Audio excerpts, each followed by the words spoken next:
So I'm just going to sign in to the service on the cloud to link it in with the Power BI Paginated Report Builder. So sign in here, have these in it.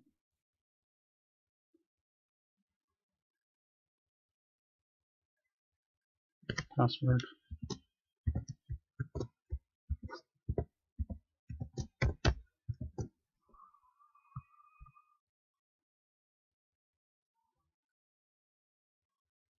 So I need to tell Report Builder which dataset to link up with.